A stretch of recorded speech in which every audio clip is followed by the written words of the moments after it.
Mwaramutse, turashimira Imana cyane kuba tubashije kuganira hano mu ijambo ry'Imana. Abantu benshi mu isi bari guca mu mubabaro mwinshi bitewe n'icyorezo cya korona, ariko binyuze muri iki giterane cya Bibiliya, nizera ko ijambo rizahindura umutima wawe rikawugira mushya, kandi ukabona ibyishimo n'umunezero mu mutima wawe. Uyu munsi turasoma mu gitabo cya Luka igice cya 10. Ndasabye mubumbure muri Luka igice cya 10. Turasoma Luka igice cya 10 guhera ku murongo 25. Reka ntangire nsoma Luka igice cya 10 umurongo 25.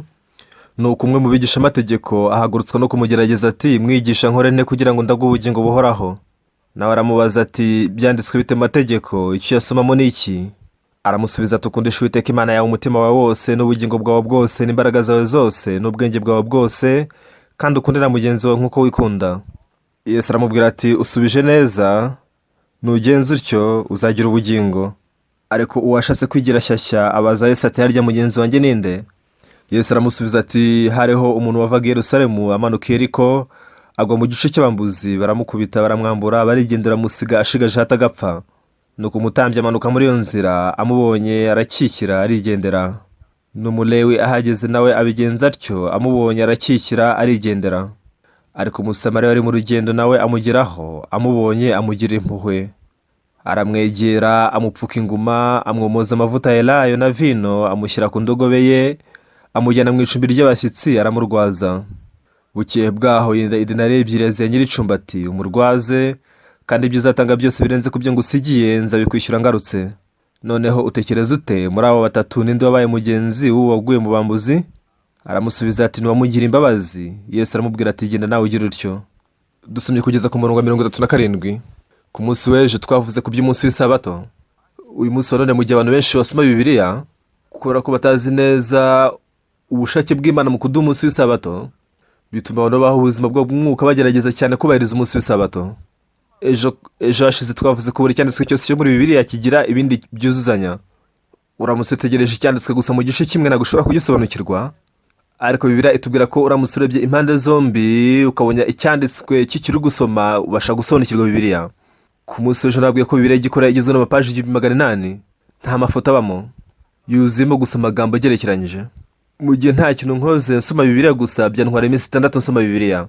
Uramutse usomye amasaha 10 ku munsi, icyo gihe mu minsi 10 warangije isezerano rishya n'irya kera. Ubwo nasomaga Bibiliya inshuro 30 nibwo natangiye kumva imiterere ya Bibiliya, ntangira gutahura isi ntarinzi imbere. Mu gihe abantu basoma Bibiliya bagasoma amategeko 10 baratekereza ngo ndamutse nyubahirije aya ngaya nzabona umugisha. Mu mateka ya muntu, nta muntu n'umwe wigeze yubahiriza amategeko yose neza abaho ubuzima bw'umwuka. Iyo ni impamvu dukeneye ko Kristo apfa mu cyimbo cyacu. Rero hariho uburyo bubiri twashobora kujya imbere y'Imana. Bibiliya yose itubwira ko tugomba kujya imbere y'Imana binyuze mu mbaraga za Yesu Kristo. Ariko abantu benshi baho ubuzima bw'umwuka baratekereza ngo ngomba kugerageza kubaho neza nubahiriza isabato, bakagerageza kujya imbere y'Imana bitwaje ibikorwa byabo byiza. Nasomye ibitabo byinshi cyane bivuga ku buzima bw'umwuka. Nasomye ibitabo byinshi cyane byanditswe n'abayobozi mu byo kwizera. Ese kuki batatubwira uku kuri kweruye Bibiliya ibitubwira? Nk'urugero, ni Yesu utubabarira ibyaha byacu. Mu gitabo cya Yesaya igice cya 44 umurongo 22, haranditswe ngo naye ibicumuro byawe nk'igicu cya rukokoma, ibyaha byawe mbikuyeho nk'igicu, ngarukira kuko nagucunguye. Ugomba kwakira imbabazi z'ibyaha. Bigomba kuba bituruka kuri Yesu gusa 100%. Kuba njye nakubahiriza amategeko, kuba nagerageza kugira icyo nkora, uko siko bigenda. Mu nkuru y'umuntu waguye mu gice cy'abambuzi twasomye uyu munsi, ese uwaguye mu gice cy'abambuzi yakoze iki kugira ngo abashe gukizwa? Iyi ni inkuru yavuzwe na Yesu. Hariho umuntu wari mu rugendo ava i Yerusalemu agiye Yeriko, nuko agwa mu gice cy'abambuzi. Muzi ko Yerusalemu ari umurwa uri ku musozi. Ni umurwa wubatswe hejuru y'umusozi. Ni umurwa w'abayebusi. Ubwo Dawidi rero yatsindaga umurwa, muzi icyo abayebusi bavuze? Bati, Dawidi we ntabwo watunesha, yewe n'impumyi ndetse n'abamugaye ubwabo bakunesha. kandi umujyi w'abayebusi wari umujyi wubatswe hejuru ku musozi. Iyo utegereje amateka y'Abisirayeli arimo inkuru nyinshi cyane z'ukuntu bajyaga batsinda imidugudu n'imijyi bakayigarurira, ariko urukuta rw'umurwa ntabwo warwubaka ngo rugire metero zirenze 20, sibyo? Mu gihe rero abanzi bajyaga batera umurwa, bajyaga barundanya imicanga, bagatundagira imicanga kugira ngo burire rwa ruzitiro rwa metero 20. Mu gihe barwanaga bajyaga bafata ibitaka bakabirundanya kuri rwa rukuta metero 10, metero 20. Icyo gihe bagakaba ibitero baturutse hejuru y'umurwa bakabasha kwigarurira. Ariko umurwa wa Yerusalemu wari umurwa wubatswe ku musozi, bitandukanye n'umurwa wa Dawidi, umurwa wa Zayoni wari uri hejuru y'umusozi. Nubwo wagerageza kuharundanya imicanga, ya micanga yatemba hepfo yose igashoka. Rero gutsinda umurwa w'abayebusi byasaga nk'ibidashoboka, nubwo habaga hari abanzi benshi cyane b'abanyamahanga, ariko umurwa wa Yerusalemu igihe cyose wahoraga utekanye. Ariko Dawidi wamaze kuba umwami yagize umugambi wo kubaka urusengero rw'i Yerusalemu, aho muri uwo mujyi Yerusalemu Imana yari yarahanze.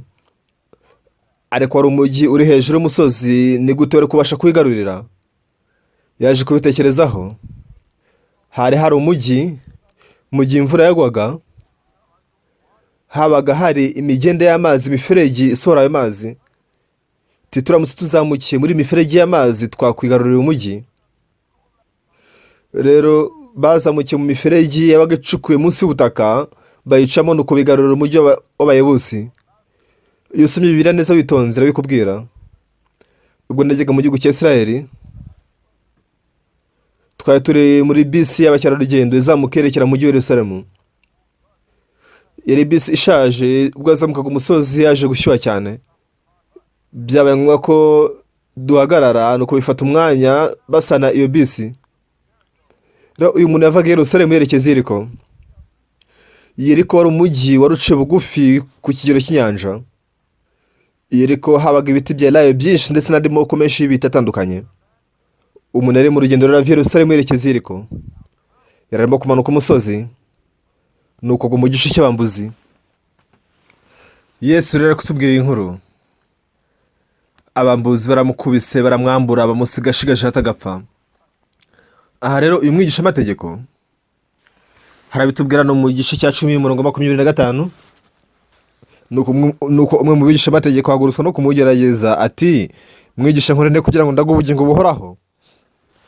Uyu mwigisha amategeko avuga ko ari icyo yakora kugira ngo abone ubugingo buhoraho, sibyo? Ariko Yesu aramubaza ati, se byanditswe bite mu mategeko kandi si icyo yasoma muri iki? Abantu bapfa gusoma ibi byanditswe gusa.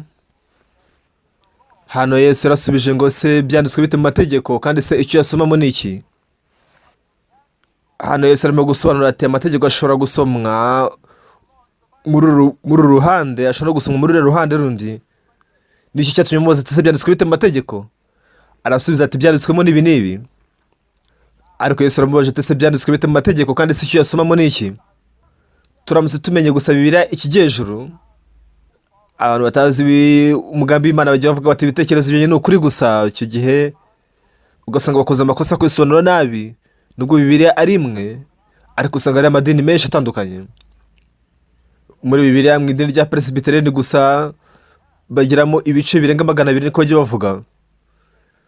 Bibiliya ni imwe gusa, ariko bagacikamo ibice byinshi kubera ikikora ko bayireba mu buryo butandukanye. Kugira ngo bashe kuba ubuzima bw'umwuka, ugomba kumenya Bibiliya neza. Ese ni Imana rigambira bwa duhaga amategeko, ibyo ugomba kumenya neza. Abantu benshi ntibajya basoma Bibiliya bigezaho. Nahuye n'abapasiteri benshi rwose nabwo basoma Bibiliya mu buryo bwimbitse. Bibiliya igizwe n'amapaje 1800. Nkuko nabibabwiye, nta kintu ukora usoma Bibiliya gusa wayirangiza mu minsi 6. Ibyo najyaga mbikora, nkiha iminsi 6 nkigomwa ibindi byose ngasoma Bibiliya mpaka nyirangije. Ubwo nasomaga Bibiliya inshuro 30. Kuva icyo gihe nibwo natangiye kumenya imiterere ya Bibiliya, ntangira kubonamo ibintu bidasanzwe muri Bibiliya. Mu kuva igice cya 19 Imana yabwiye Abisirayeli iti, mu kuva igice cya 20 ho hatubwira ibijyanye n'amategeko. mu kuva igice cya 20 Imana yarabwiye ngo nimukurikiza amategeko yanjye muzambera ubwoko bw'abatambyi, muzaba abanyamugisha. Abisirayeli barakiza bati rwose tuzayubahiriza yose. Dusome iki cyanditswe, ndabingize mu bumbure mu gitabo cyo kuva igice cya 19.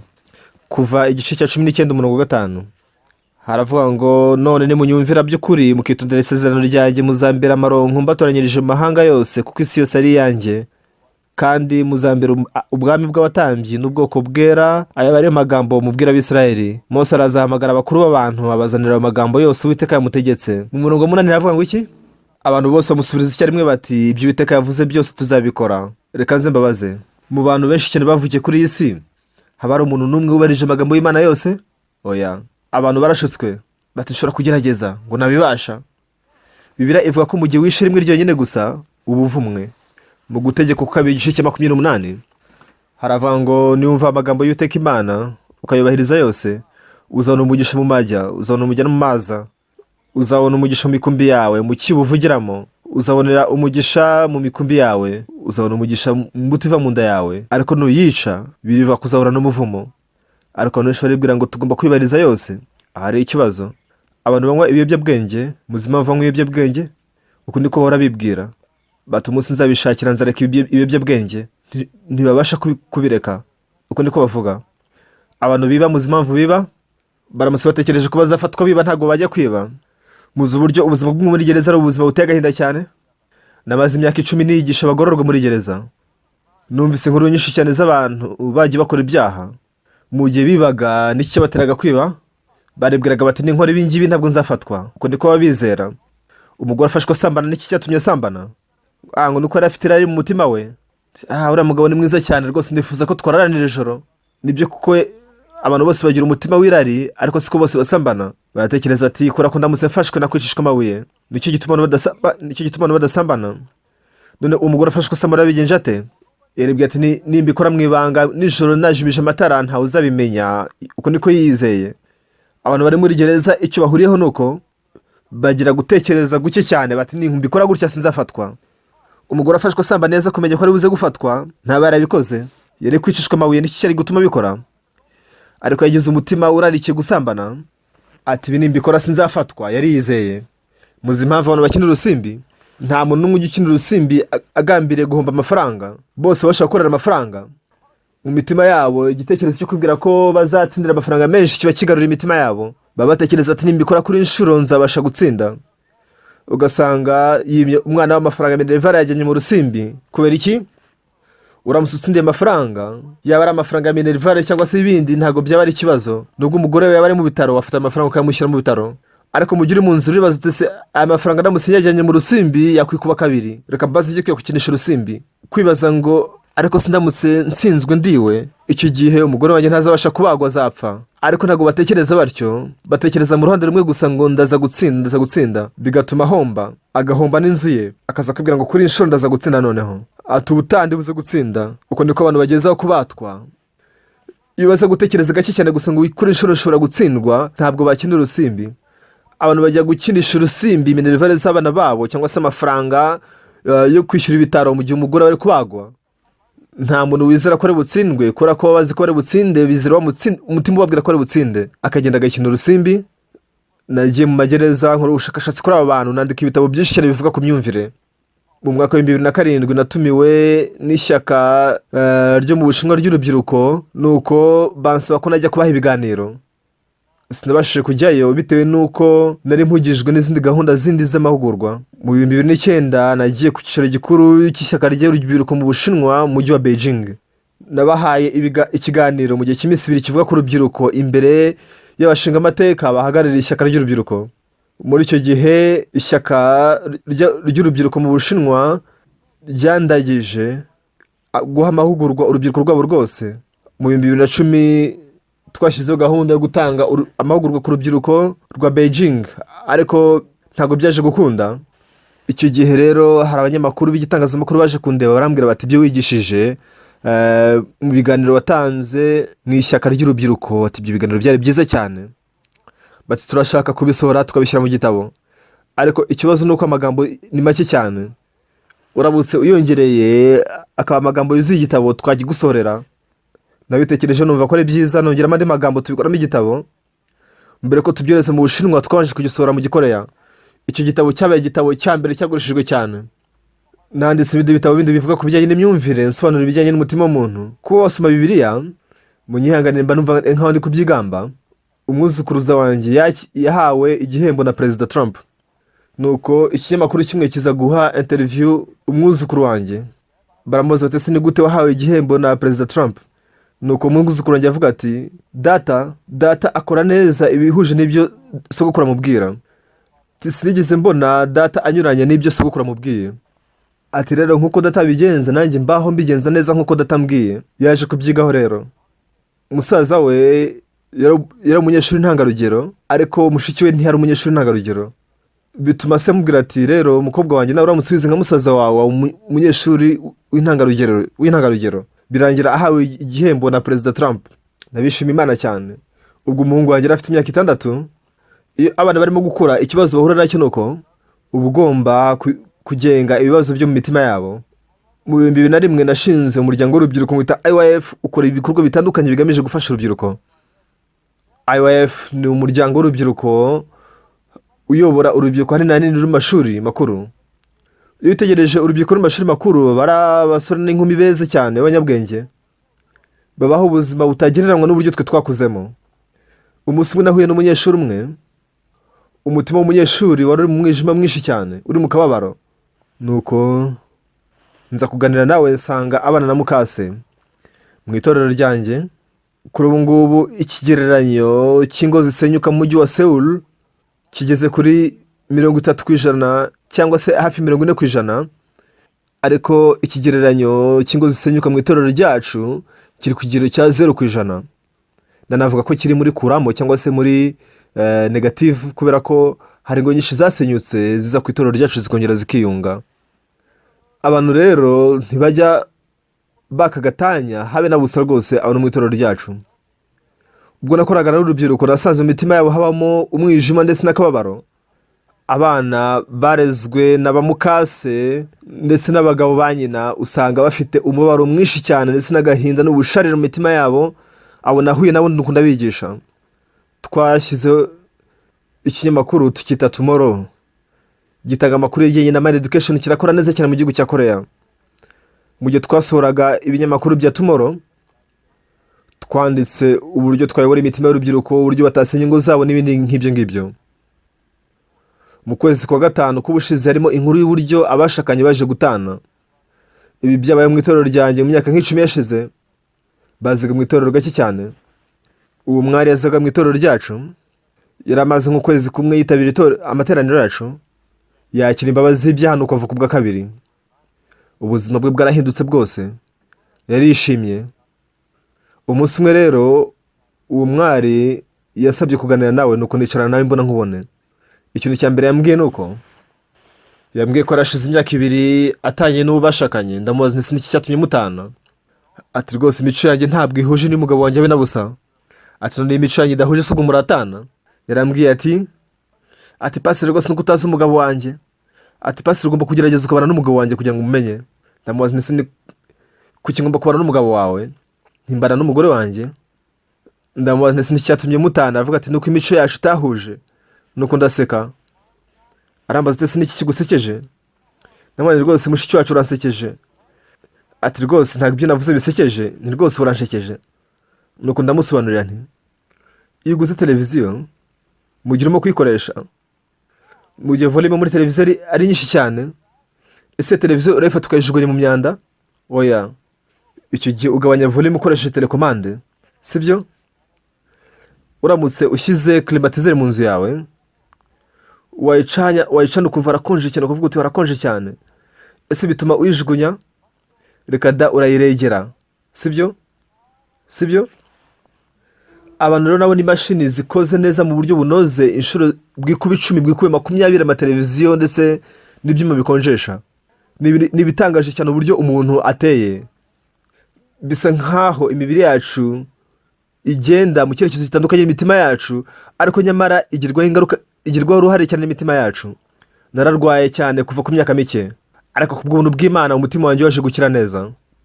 mu byumweru bike bishize nagomba kujya mu itorero rya Incheon nkigishayo. Hariho umuganga umwe mu bitaro witabira itorero ryanjye. Ibitaro bye biba mu mujyi wa Incheon. Yarambwiye ati pastor rwose mbere yo kujya mu itorero rya Incheon uze gusura ibitaro byanjye wabikora? Ni yego rwose ndabikora. Nuko njyayo ndi kumwe n'abakuru mu itorero bake. Ako kanya azana urushinge ankubita urushinge mu mavi. Ntiyigeze ansuzuma ahubwo yazanye urushinge gusa apfa kuntera. Bivuga ko ku myaka yanjye ingingo zigenda zigira intege nke byatumye aza kuntera urushinge mu ngingo. Atanye se n'uburenganzira yahise amvuma amaraso. Nyuma y'iminsi 3 aravuga ati pastor twasuzumye amaraso yawe 2022 byose. Ubu ngubu ukora ko mfite imyaka myinshi nashaje. Ubwishingizi bwanjye burabunsaba gukora ibizami bya kanseri ariko sinigera nyikora. Bansaba gukora ibizami bya kanseri y'ibihaha, kanseri y'amara n'ibindi byose. Hemoglobine basanze zigeze kuri 14.4. Iyo ufite amaraso ari ku kigero cyiza bari ku kigero cya 14.4. Barambwira ati pastor vuba rwose uzageze imyaka 80 ariko rwose ufite amagara nk'ay'umusore ukiri muto cyane. Uko niko yambwiye. Mu 1999 umutima wanjye urarwaye nagiye gupfa. Ariko Imana yarankijije burundu. Muri Bibiliya harimo amasezerano menshi y'Imana. Nasenze Imana neza ngende kuri amasezerano kandi Imana irankiza. Hari abantu benshi cyane bazi Bibiliya gusa ikigejuru. Ariko ni gake cyane usanga abantu bazi Bibiliya neza. Ubuzima bwa roho yacu hari uburyo tubisoma muri Bibiliya. Hari abantu bazi Bibiliya ikigejuru gusa bigatuma bakurikira ibitekerezo byabo. Nkuko nabivuze ibyanditswe bigira ibyo byuzuzanya. Iyo bihujwe n'ibyo byuzuzanya ubwo nabimenyaga nkabihuza nkasobanukirwa neza Bibiliya. Naje kumenya icyo abajya mu rusengero bakunda. Mu gihe bazaga bafite ibyago n'amakuba nababwiraga amagambo muri Bibiliya. Mu gihe babikoze bagende ku magambo muri Bibiliya nabonaga Imana ibagirira ubuntu. Rero muri Luka igice cya 10 umwigisha amategeko aravuze ati irabaje ngo se nkore iki kugira ngo ndague ubugingo buhoraho, sibyo? Mwigisha nkore ne kugira ngo ndague ubugingo buhoraho. Kubona ubugingo buhoraho ntago bibonwa binyuze mu cyo twakoze, tubyakira kubw'ubuntu. Mu Befeso ibice 2 ngo namwe yarabazuye mwebwe abari bapfuye muzize ibicumuro n'ibyaha byanyu nkuko bigaragara mu murongo wa mbere. Ibyo mwagenderagamo kera mukurikiza imigenzo y'isi, mukurikiza umwami utegeka ikirere ari umwuka ukorera mu batumvira. Umwuka ukorera mu batumvira.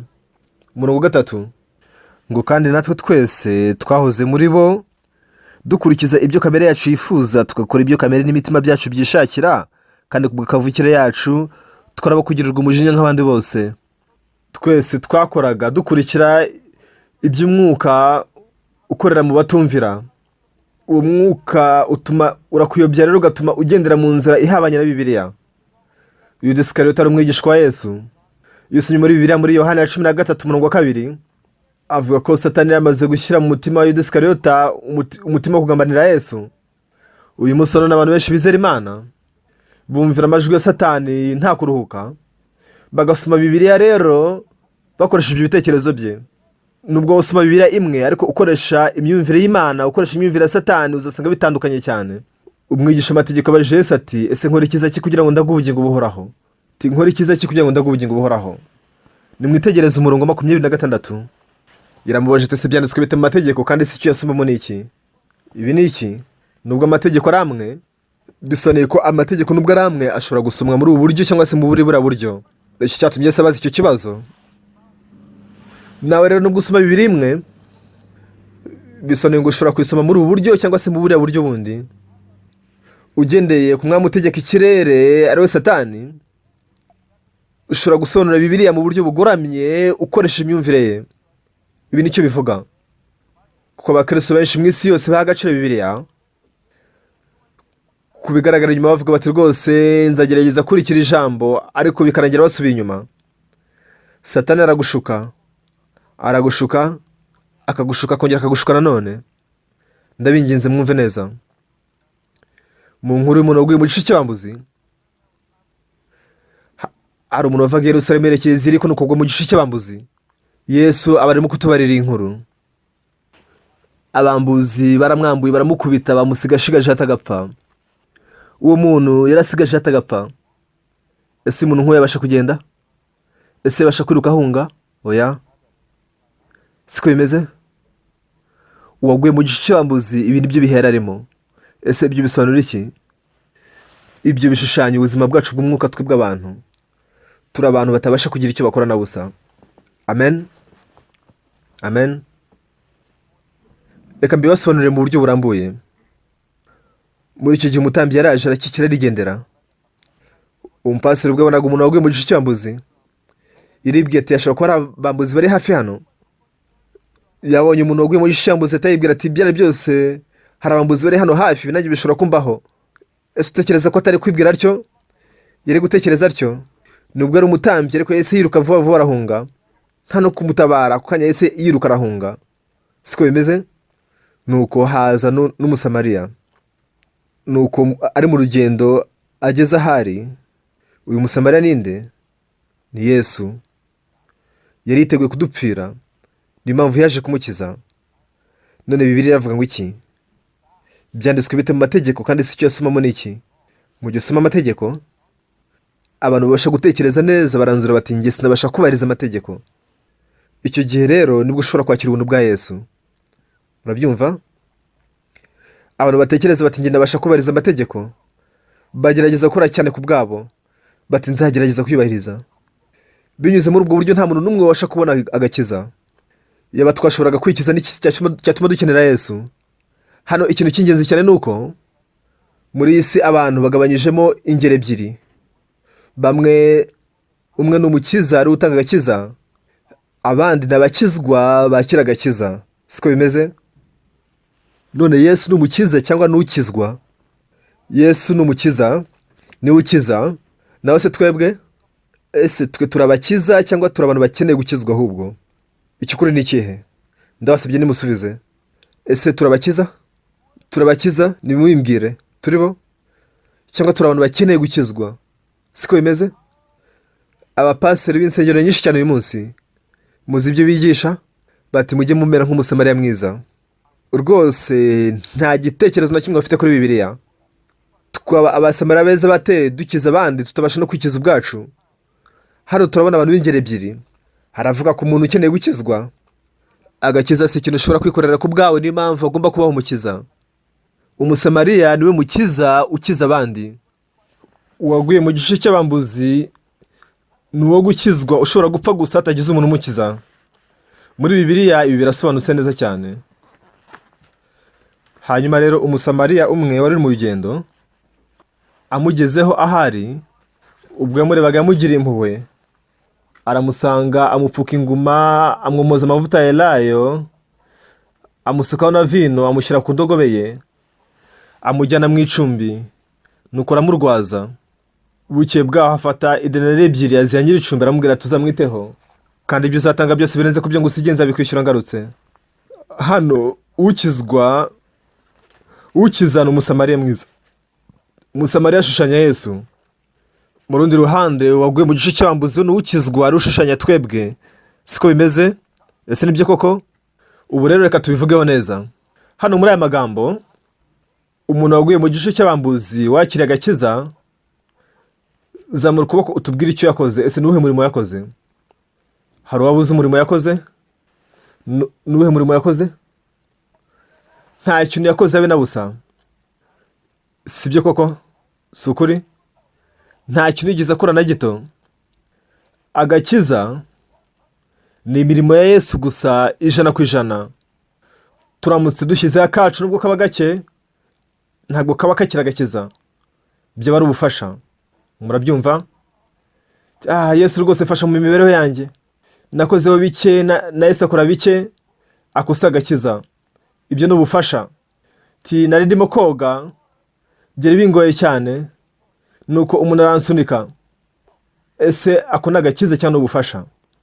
Ibyo ni ubufasha. Akosa agakiza. Agakiza ni mu gihe uri mu bihe byaho udashobora kubaho keretse gusa umuntu agukijije, ako niko gakiza by'ukuri. Niyo mpamvu iyo twakiriye agakiza, bigomba gukorwa na Yesu ku kigero c'100%. Uramutse wongeyeho imirimo yawe, ako ntabwo kaba kakira agakiza, byaba ari ubufasha. Murabyumva? Muri Bibiliya rero ibi birasobanutse neza cyane. muzi impamvu ituma abantu benshi batabasha kwakira agakiza uyu munsi? Bagerageza gukora neza, bagakora ibikorwa byiza, bagakora ibintu bitandukanye, bagerageza gukizwa kubwo gukora ibi n'ibi, niyo mpamvu batigera bakira agakiza. Agakiza gasohozwa n'ubuntu, nta mwete na muke ukoresheje, 100%. Kagomba gusohozwa na Yesu.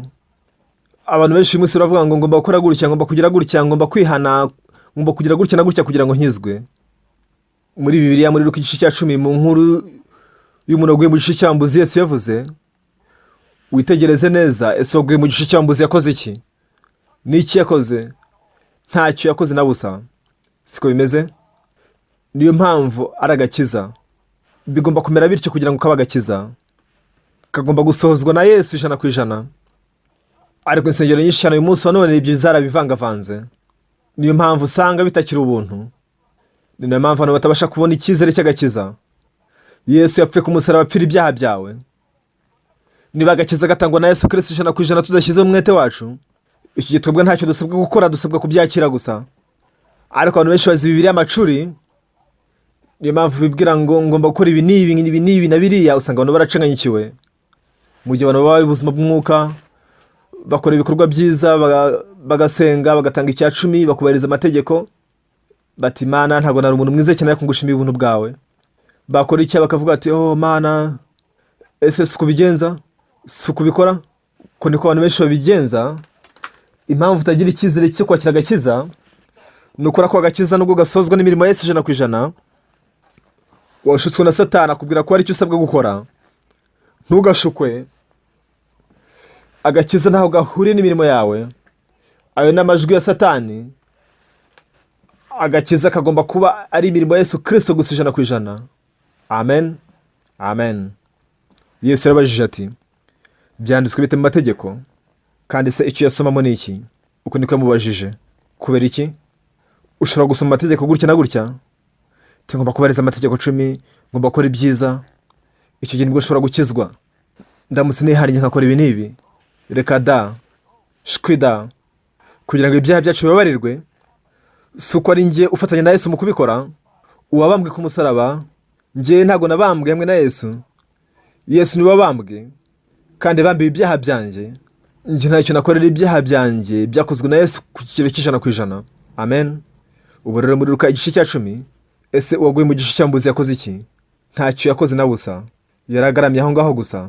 Ariko umusamariya mwiza araza, mu gihe ari mu rugendo, nuko aza ahari. Ubwo mubonaga yamugiriye impuhwe, ako kanya mu mutima yagize ubushake bwo kumukiza. Ubu rero ibikorwa bye biragaragara, ngo nuko ajya ahari. Ese ninde wagiye ahari? Ese umusamariya ni wasanzwe waguye mu gice cy'ambuzi, cyangwa waguye mu gice cy'ambuzi ni wasanze umusamariya? Umusamariya ni wamusanze. Bivuze ko umukiza ni wadusanze. Ariko abantu benshi cyane uyu munsi bagerageza kwegera Yesu wenyine ku bwabo, bahora bakora. Yesu nugomba kuza adusanga, amusukaho amavuta na vino. Muri iyi minsi tugira ibikoresho by'ubuvuzi biteye imbere byo mu mafarumasi ndetse no mu bitaro. Kera cyane ubwo wakomerekaga uri mu rugendo, mbere na mbere agomba kubanza gusuka vino muri cya gikomere. Iyo ugiye kwa muganga bakoza igisebe, alcohol niyo yifashishwa mu koza ibisebe. No muri vino rero habamo alcohol. Birumvikana ko ntabwo bikora neza nk'iyo miti ishinzwe koza ibisebe.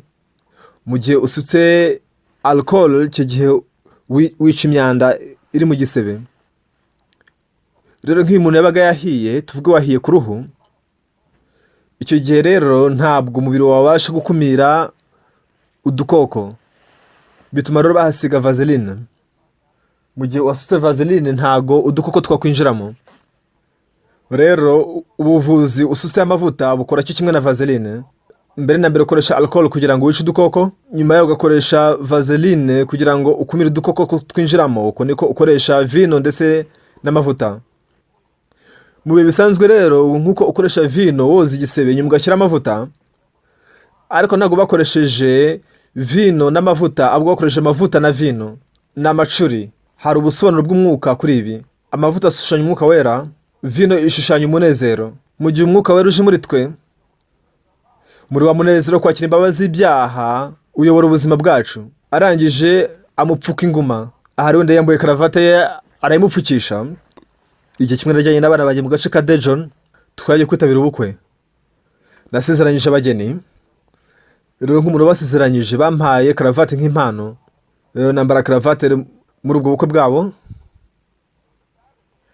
Nari ntwaye imodoka ndi kumwe n'abana banjye hari ku gatandatu, nuko twemeza kujya mu gace ka Yongin ahakorerwa ibikorwa byo kwishimisha.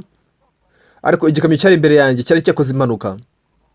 Abantu ntabwo bamenye icyo bakora. Ako kanya ifata imwe iparika iruhande rwabo, nuko umuntu umwe yari yakomeretse cyane mu maguru. Nuko arambwira ngo nkeneye karavate yawe, mpitamo karavate yanjye. Ahita ahambira ukuguru kwe yaraviriranaga. Nuko aparika imodoka ye, abantu bamushyira mu modoka yabo bamujyana kwa muganga. Njye nari umupasiteri ntacyo nari nzi, nabonaga ibiri gukorwa gusa. Uko niko abaganga batandukanye n'abandi. Rero yasutswe amavuta na vino. Yagomba kuba vino n'amavuta. Ariko mu buzima bw'umwuka, iyo umwuka wera abanje kugeraho, icyo gihe ugira umunezero. Vino ishushanya umunezero. Mu gihe amavuta na vino bishyizwe kuri bya bikomere, umuntu abasha kunezerwa akagira ibyishimo. Arangije bamupfuka inguma ze kugira ngo ya mavuta ataza gushoka. Nuko amushyira ku ndogobe ye, amujyana mu icumbi, aramurwaza.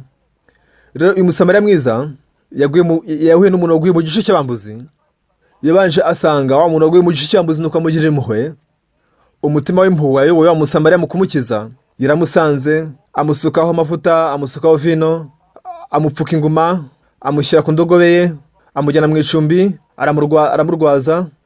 Buke bwaho afata idenari ebyiri za nyir'icumbi, amusaba kumwitaho. Arambwira ati n'ibindi uzatanga byose birenze ku byo ngusigiye nzabikwishyura ngarutse. Yakijije umuntu waguye mu gice cy'abambuzi akoze ibi bintu uko ari 10 byose. Ariko muri ibyo byose uwaguye mu gice cy'abambuzi yakoze mu bingahe? Nta na kimwe. Byose byakozwe n'uyu musamariya w'umunyembabazi. Uramutse wivanze muri imirimo y'agakiza wayonona kurushaho. Uko urusha kubyivangamo nako urusha kubyangiza. Yesu niwe ugomba kubikora. Izi nkuru zirashimishije cyane. Muri Luka igice cya 10 hano harimo amagambo atangaje cyane. Hano Yesu yaragize ati, yenda idenari ebyiri za nyir'icumbi, aramubwira ati n'ibyo uzatanga byose birenze ku byo ngusigiye nzabikwishyura ngarutse. None utekereza ute muri abo batatu n'indobaye mugenzi we mu gice cy'ambuzi? Ati n'uwamugiriye impuhwe. Yesu aramubwira ati genda nawe ugenze utyo. Yesu amubwiye kubigenza atyo, sibyo? Ariko uramutse ubigerageje wamenya kutabishobora. Siko bimeze? Ese koko ngo abasha kubikora kandi ari wa muntu uguye mu gice cy'ambuzi? Ese washaka kunda mugenzi wawe n'umutima wawe wose n'ubwenge bwawe bwose n'imbaraga zawe zose? Hamwe n'umutima wawe ntabwo wabasha kubikora. Ushobora kubikora akanya gato, ushobora kubikora umwanya muto cyane, ariko mu mutima wawe ukunda iby'akamere y'umubiri wabikora ute? Ntabwo uri umukiza. Turi abantu bakeneye kwakira agakiza. Abantu benshi basoma Bibiliya amacuri. Abantu benshi batekereza ko bo ubwabo ari abasamariya beza. Abantu benshi bagerageza kuba abasamariya beza bonyine ku bwabo. Intumwa Pawulo yaravuze ngo, nzi yuko muri njye, ibyo no kuvuga muri kamere yanjye, nta cyiza kimbamo. Imana itubwira neza mu ijambo ryayo ngo mwitangira ibice 6, Uwiteka abona ko ingeso z'abantu zari mbi cyane mu isi, kandi ko kwibwira kose imitima yabitekereza ari kubi gusa kugeza iteka ryose. Imana iratureba ikavuga ko ibyacu byose ari bibi, ngo kwibwira kose imitima yabitekereza ari kubi gusa. Ariko twebwe abantu suko dutekereza, turibwira ngo yego ndi mubi, ariko muri geremo ni byiza, nakoze ni byiza. Uko niko abantu bavuga. Iki kimwe ndi mu gace ka Padong mu mujyi wa Degu natanze icyigisho. Hariho umudamu umwe mu itorero ryanjye ukora ubucuruzi bwa farumasi. Ubwo yumvaga ibyiciro byanjye umunsi umwe mbajije ikibazo kimwe ati, Padong na gace kari hanze y'umujyi wa Degu na ahantu hatuye abakene. Hari abantu bakenera gufata imiti igihe cyose mu buryo buhoraho. Muri iyi minsi mu gihugu cya Korea, ishyirahamwe ry'abarwayi b'igituntu ritanga imiti y'ubuntu ku barwayi b'igituntu. Uwo mudamu nahuye nawe yitwa Naminsan. Yitabye Imana azira indwara y'igituntu. Ibyo byashinguye umutima wanjye cyane. ubwo twari dufite igiterane mu gace ka Dedak. Mu gihe cy'impeshyi tugira igiterane cy'umwiherero mu byiciro bine. Mu gihe cy'impeshyi rero mba ndiyo kenshi cyane. Nyuma y'ifunguro rya saa sita twari turimo gukina umupira w'amaguru. No muri iyi minsi nimugoroba nka saa 10 njya gukina umupira w'amaguru. Ni ibintu bishimisha cyane. Iyi kipe yagiye gutsinda ni ibintu bishimisha cyane. Ari umudamu rero waje arambwira ati paseri, ari mwene wacu uri hano, ushobora kuza ukamubwiriza. Ndi umupaseri, umwuga wanjye ni ukubwiriza, sinari kumuhakanira ntago nabikora. Umukino wari ushyushye tujye gutsinda, nuko ndagenda sanga ni umudamu ukiri muto ufite umukobwa we witwa Parkinson. Nibaza ko afite imyaka nka 20 cyangwa 21. Yari arwaye igituntu, aza kunywa imiti nuko arakira. Amaze gukira ahagarika kunywa imiti. Ako kanya ikibazo gitangira kuvuka. Igituntu nubwo wakira usabwa gukomeza kunywa imiti n'ubundi, ariko yari imiti ikomereye igifu cyane. Mu gihe unyoye imiti uhita ubyumva mu gifu cyawe ako kanya, byatumye iyo imiti ahagarika. Ariko nyuma y'akanya gato bwa burwayi bwarongeye burazuka. Udukoko tw'igituntu twazutse, ni udukoko twari dufite ubudahangarwa kuri ya miti. Icyo gihe nawe wanywa iyo miti ntacyo byamara. Nabwirije ubutumwa bwiza uyu mudamu, nuko arabyanga arigendera. Byarambabaje cyane, sinari nzi nimero za telefone, ariko hashize amezi 4 baje kumpamagara kuri telefone. Yari nyina w'umwari witwa Minsan. Arambaza ati paseri, ku munsi w'ejo ufite umwanya? Ntiyego ndawufite. Ati mfite isaha imwe hagati ya saa 9 na saa 10. Aravuga ati rwose ejo tuzabonana. Nuko yambwiye. Bukeye bwaho yongera azana Minsan. Minsan yangaga cyane kwizera Yesu. Yari yazanywe na nyina ku gahato. Ndamubaza nese Minsan baba bageze wumva abantu bakijijwe n'amasengesho? Nuko arambaza ati ibyo bihuriye nanjye? Naratunguwe, ntago nari kumugisha impaka. Sinari gutongana nawe. Naramubaje nese Minsan niki kitagenda? Ntago yitaga ku by'Imana na busa. Uwo munsi rero umwuka w'ibiganiro wabaye mubi cyane. Mu bisanzwe mbwiriza nifite icyizere cyinshi, ariko uwo munsi nivugamo nk'umunyacyaha. Byari bingoye cyane kuba nayobora uyu mwana w'umukobwa. Nyuma hashize iminsi 10, nyina arongera ampamagara none ati ese paseri, ku munsi w'ejo ufite umwanya? Ntiyego. Ndamubwira nti uzazize isaha, nuko duhana gahunda. Mbere ko bahagera ariko nageze impungenge, nikora ko n'ubushize byarananiye kubikora, ese naza kugira karakara nanone. Nuko ndababwira nti misa nicara, uyu munsi ndabivuga gake cyane kandi akoresha umwanya muto ushoboka. Nari nyine kumubwira iby'imbabazi ko cyari ikintu cy'ingenzi cyane kuri we. Narimo kubwiriza muri mu maso kugira ngo ndebe niba arakara, nuko musangiza ijambo ry'Imana. Atabyizeye akagira umujinya, n'undi sinatongana nawe ko ndi umupaseri. Naramubwirije nuko ndangiza kumubwira iby'imbabazi z'icyaha. Ndamubaza nese Minsan urizera? Aravuga ati yego ndizera. Ntago nabyemeye rwose, sinabyemeye ibyo numvise. Mbaza na nyina nese mama Minsan nawe urizera? Ati yego paseri, kuko ibyaha byacu byarababariwe. Nuko nyina Minsan atangira kuvuga ati mu bihe byashize bari bagiye kwa muganga. Ubwo bari mu nzira basohoka kwa muganga, Dr. avuze ati mama Minsan ndashaka kuvugana nawe. Nuko abwira Minsan kuguma mu modoka we ajya kuvugana na muganga. Nuko muganga aramubwira ati yego mama Minsan, hari ikintu kimwe nshaka kugusaba. Ndagusabye ntuzagaruke no kwa muganga. Ati kuri ibitaro byacu nta muti dufite rwose wavura Minsan, kandi nk'umuganga birambabaza cyane kwishushanya nkaho turi kumuvura, kubera ko udukoko tw'igituntu cya Minsan dufite ubudahangarwa, nta muti n'umwe wamukiza. Turi kumuha imiti gusa imubabaza igifu kandi itazamukiza. Ibyo biratubabaza cyane. Ndabingize ntimukongere kugaruka. Ese ubwo nikere gusubizaho? Yavuze ati nta kibazo. Nuko twari imodoka yarataha. Nuko agera mu rugo yinjiza Minsan mu nzu. Ubwo rero umuganga arimo kuvuga ko Minsan agiye kuzapfa rwose vuba aha. Nuko nyina Minsan arasohoka ajya hanze. Icyo gihe hanze imvura irimo kugwa. Nuko yiyemeza kugenda mu mujyi mu mvura imunyagira, yinyagiza. Agenda arimo kurira. Ati Minsan, ese koko ubu nupfanze abaho nte? Nuko nyina ararira cyane, ararira. Yarimo kugenda mu mvura arimo kurira kuko atashobora kurira imbere y'umukobwa wa Minsan. Nuko bugorobye aratekereza ati ngomba gutaha. Mu gihe yatahaga ari mu nzira yaciye ku nzu y'umupfumu yarazi. Nuko aragenda akomanga kuri ya nzu y'umupfumu. Rero umupfumu bari baziranye aramubaza ese n'icyo ukoraho mu mvura? Ati mfite ibibazo ibi n'ibi. Nuko bamuha eswime arihanagura, nuko aricara. Nyina wa Minsan abwira wa mupfumu ati nakora ikintu cyose gishoboka, gusa ndakwinginze mbwira uburyo nakiza ubuzima bwa Minsan. Nuko wa mupfumu araseka aramubwira ati hari uburyo bubiri wabikoramo. Nuko arabaza ati nibiki? Ndagusabye bimbwire. Ati uzatanga amafaranga menshi cyane, utanga ituro, hanyuma Minsan agomba kukwakira umuzimu. Icyo gihe Minsan nahinduka umupfumu akaba umurozi azabasha gukira. nuko ngenda avuga ati rwose niba ari byo bisabwa kugira ngo misana akire rwose nta kibazo bibeho bityo. ariko mu rundi ruhande rw'umutima we ati ntabwo nshaka ko misana wanjye mwiza rwose yahinduka umurozi. nuko abwira wa mupfumu ati ariko wambwiye ko ari ibintu bibiri twakora sibyo? ati yego kuko ni bibiri. icya mbere ni uko misana yakwakira umuzimu nuko akavamo umurozi. atese uburyo bwa kabiri ni ubuhe? nuko wa mupfumu aramwitegereza cyane amubwira ati uburyo bwa kabiri ni uko yakwizera Yesu. ntekereza ko ijambo ry'umupfumu ryagize imbaraga kurenza n'ijambo rya pasiteri. icyo gihe nyina ariyemeza ati bwo turaza guhitamo kwizera Yesu. rero ni byiza ko twakwizera Yesu. nuko arataha ajya mu rugo. nuko asanga misana aryamye afata ikiganza cye amukora ku mutwe. aravuga ati nisenga cyane misana aribuze gukanguka. nuko asenga bucici cyane ati Yesu rwose ndakwinginze ukize ubuzima bwa misana. ko niko yasenze. nyuma y'iminsi mike nyina aramubwira ati misana hari ikintu mama agomba kubwira. atese mama ni igiki? nuko nyina aramubwira ati bavuze ngo uramutse utanze ituro ukakira umuzimu ukaba umurozi ushobora gukira.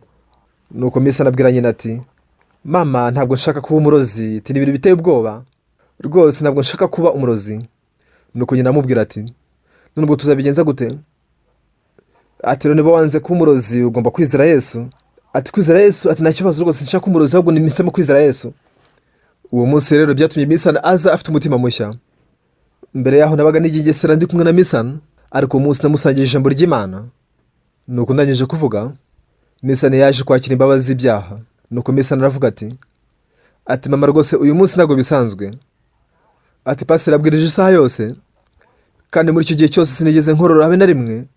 ati ubundi ntibyigeze bibaho. uwo munsi umukobwa na nyina bakira imbabazi z'ibyaha barishima cyane. nuko barataha. batuye mu mujyi uri ahantu kure. sinzi neza aho batuye kuko nayo mfite nimero zabo za telefone gusa.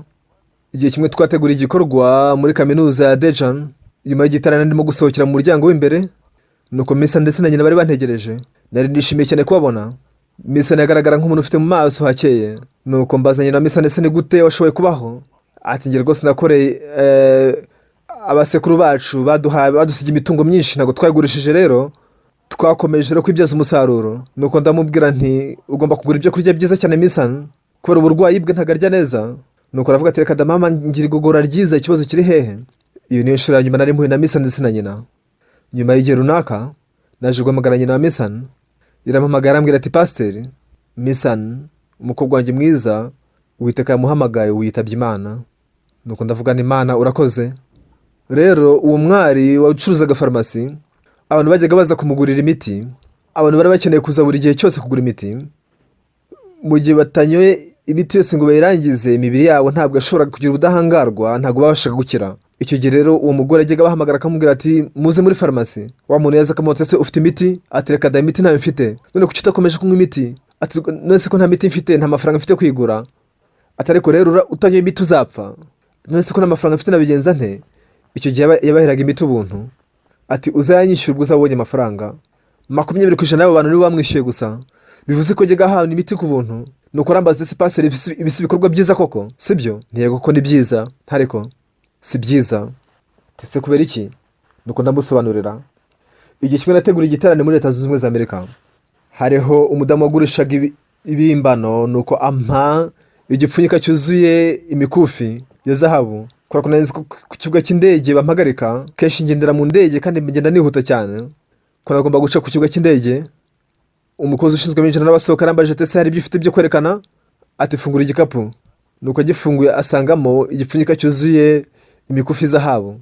ndavuga ngo mpuye n'ibyago bikomeye cyane. Pasa Oxpack asiga acuruza magendu y'izahabu. mu gihe nari ngiye mu bwiherero hari umuntu wafashe ibi bintu abisubiza mu gikapu cyanjye. nuko ndabibasobanurira. aho hafi mu kibuga cy'indege kari gake cyane ko abantu bakwambara imikufi y'izahabu. mu gihugu cya Korea abantu benshi bakunda cyane izahabu. nuko ndamubwira nti imikufi ni akarangi k'izahabu basize gusa ariko si izahabu y'umwimerere. nuko uwo muyobozi aravuga ati twe ntabwo tuzi itandukaniro hagati ya zahabu y'umwimerere na zahabu y'impambano.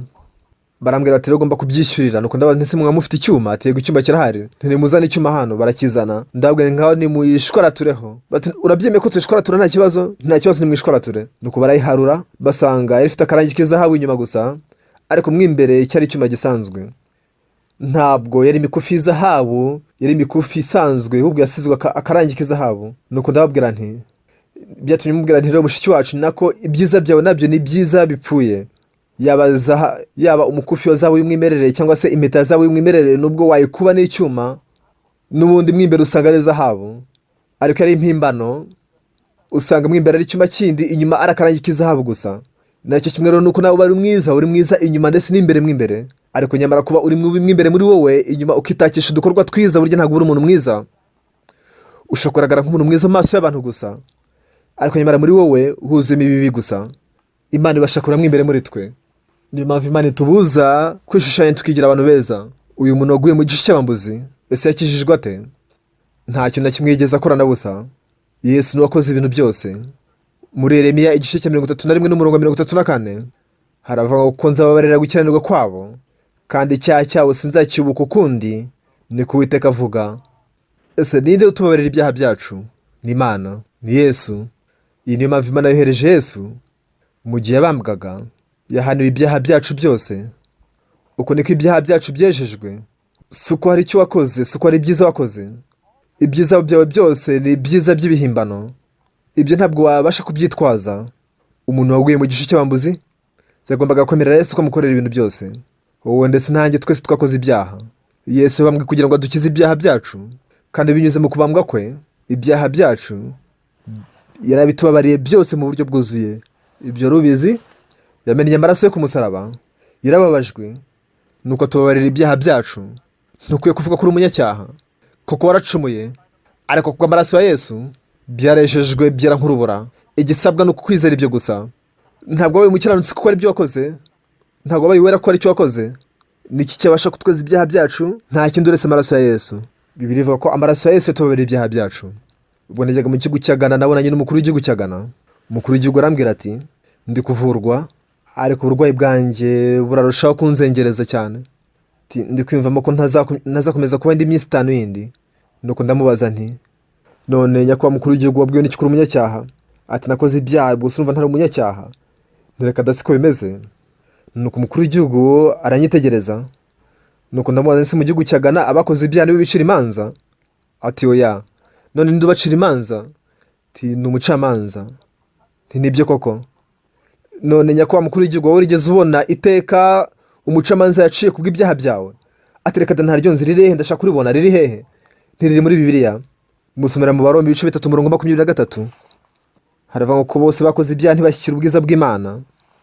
Mu murongo wa 23 avuga neza ko turi abanyabyaha ko twakoze ibyaha, ariko umurongo wa 24 avuga ko tutari abanyabyaha, batsindishirizwa n'ubuntu bwayo, ibibahereye ubusa kubwo gucungurwa kubonerwa muri Yesu Kristo, bambwe akatubarira ibyaha byacu. Nta n'umurimo wacu dukoze, ahubwo kubw'ubuntu bw'Imana tubihereye ubusa. Niyo mpamvu bavuga ngo batsindishirizwa n'ubuntu bwayo, bibahereye ubusa. Bikozwe nande? Bikozwe n'Imana. Imana yaratubonye, iratubwira ngo twaratsindishirijwe, sinyira umunyacyaha kundi, ibyaha byawe byose byerejejwe ku musaraba. Icyo usabwa rero ni ukubyizera ibyo. Murabyumva? Ibyiza byawe, ubugwaneza bwawe byose ubishyire mu bishingwe. Wizere umusaraba wa Yesu wonyine gusa. Ku musaraba yapfiriye ibyaha byacu, binyuze mu rupfu rwo ku musaraba. Ibyaha byacu byararangiye, ngo kuko nzababarira gukiranirwa kwabo, kandi icyaha cyabo sinzakibuka ukundi. Ibyo nibyo ukwiye kwizera. Ntukizere ibitekerezo byawe. Icyo gihe uzaba uwera, uzaba intungane. Niyo mpamvu waguye mu gice cy'abambuzi muri Luka igice cya 10 ntacyo yigeze akora. Umusamariya mwiza niwe wakoze ibintu byose. Murabyumva? Ntacyo tugomba gukorera ibyaha byacu, ahubwo kwizera ko Yesu yabyejeje. Icyo nicyo ugomba kwizera. Ukavuga uti amaraso yo ku musaraba niyo mbabarira ibyaha byanjye, ubu ndi uwera. Ujye wizera ibyo. Nubyizera mu mutima wawe, Umwuka Wera azakorera muri wowe. Kwizera Yesu nicyo ngicyo. Amen. Haleluya. Kadusenge. Mana Data wera, turagushimye. Bitewe n'ibyaha byacu twagomba kurimbuka by'iteka ryose tukajya mu muriro, ariko Yesu aratubambiye ku musaraba. Wogeje ibyaha byacu byose byeza nk'urubura. Twashutswe na Satani, twibwira ko turi abanyabyaha. Twatekereje ko turi abanyabyaha kubera ko twacumuye, ariko ijambo ry'Imana ritubwiye ko turi abakiranutsi, ritubwiye ko turi abera. Utwemerere kwizera ko kuri. Mana turagusabye kugira ngo ube muri twe, ukorere muri twe. Umwuka Wera akorere cyane mu mitima yacu, utwemerere kugira kwizera. Turagushimiye. dusenze twize byose mu izina rya Yesu, amen. Murakoze cyane, ndabashimye.